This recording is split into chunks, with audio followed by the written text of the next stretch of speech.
ஒரு ஃபிகர் கொடுத்துருக்கு. இந்த ஃபிகரை வச்சு ரெசிஸ்டன்ஸ் வேல்யூ வந்து நம்ம கண்டுபிடிக்கணும். சில்வருக்கு வந்து 10%, சில்வருக்கு வந்து 10%. அதே மாதிரி பார்க்கலாம்.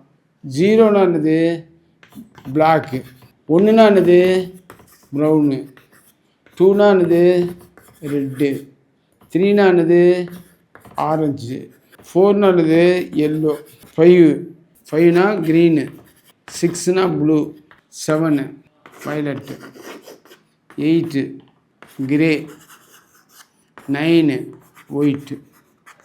இந்த மாதிரி கலர் சிஸ்டம் கொடுத்துருக்கு. நம்மளுக்கு ஃபஸ்ட்டு கொடுத்தது வந்து ரெட்டு வந்து என்னது 2, ரெட்டு வந்து 2. ஓகே. எல்லோ வந்து எது கொடுத்துருக்கு 4 கொடுத்துருக்கு. எல்லோ வந்து 4. ஓகே. அதுக்கடுத்து என்ன கலர் கொடுத்துருக்கு வயலட்டு வந்து என்னது இன்ட்டு 10⁻7. Okay, into 10⁻7. கடைசியில் என்ன கலர் சில்வருடைய பர்சன்டேஜ் வந்து என்னது 10%. அப்போ 24 இன்ட்டு 10⁻7 10%.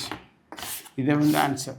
அதாவது நம்ம இந்த கிளாஸில் வந்து என்ன பார்த்துருக்கோம்னாக்கும், கார்பனுடைய ரெசிஸ்டர் வேல்யூ எப்படி கண்டுபிடிக்கிறது, கார்பன் கலர்ஸ் எப்படி கண்டுபிடிக்கிறது, ஒரு ஃபிகரில் வந்து கார்பன் கலர்ஸ் வந்து கோட்டட் இருந்துச்சுனாக்கும் அதனுடைய வேல்யூ வந்து எப்படி கண்டுபிடிக்கிறதுன்னு வந்து இந்த கிளாஸில் ஃபுல்லாக பார்த்துருக்கோம். ஓகே, இது ஃபுல்லாக வந்து நீட் பேஸ்டு கொஸ்டின்ஸு.